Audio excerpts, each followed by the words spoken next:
There is a version of you that you have never truly met. Not because it doesn't exist, but because your nervous system never felt safe enough to let it emerge. You call it your personality. You say, "This is just how I am. Fast, intense, always thinking, always doing." But what if I told you, this is not your personality? What if this is survival?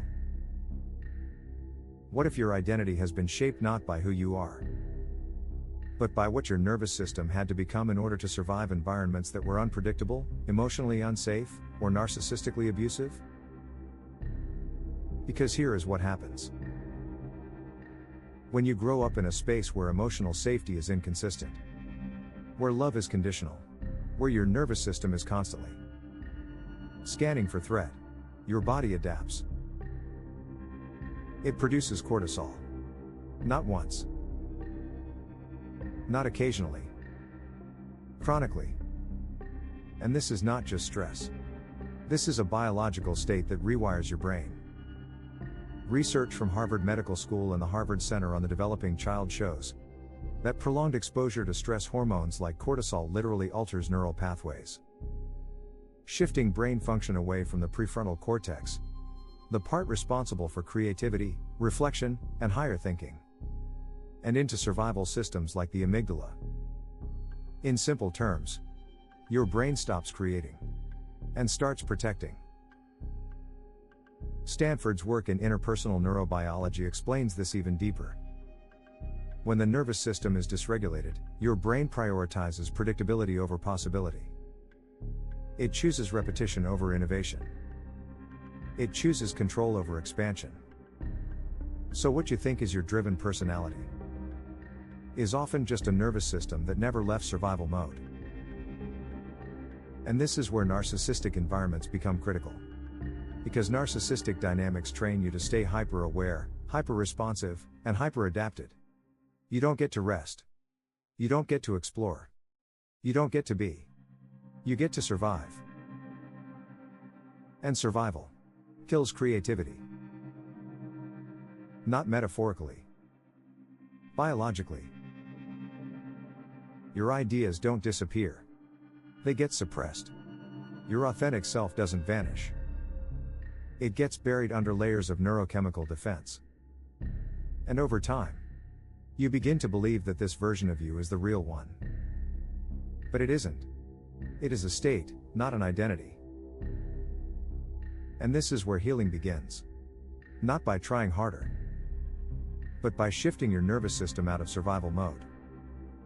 Because you cannot access creativity, intuition, or emotional clarity from a body that believes it is in danger. So let me give you one simple, but clinically grounded exercise. Right now, pause. Place your hand on your chest or your abdomen. And instead of thinking, analyzing, or pushing yourself forward, ask one question: am I safe in this moment? Not in your life. Not in your past. Not in your story. Right now. Then take a slow breath in. Longer than usual. And an even slower breath out. What you are doing in this moment is not relaxation. You are signaling to your nervous system that the threat is no longer present. UCLA's stress and resilience research confirms that slow, regulated breathing activates the parasympathetic nervous system, reducing cortisol and allowing the brain to shift back into regulation. And this is where something powerful happens.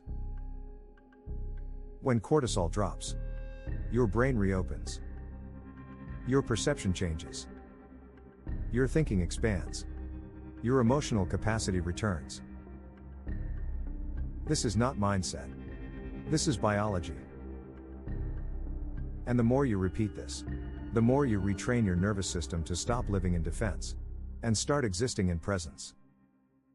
Because your real self is not anxious, rushed, or constantly performing. Your real self is regulated, aware, and creative. But it cannot exist in survival mode. So if you feel like you've lost yourself, you haven't. You've just been biologically blocked.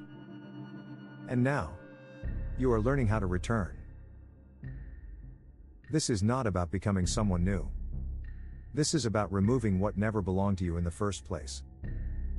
Join at Mind Architect because your healing is not about fixing yourself. It is about remembering who you were before survival became your identity. Unconditional self-love begins the moment you stop abandoning your nervous system and start listening to it.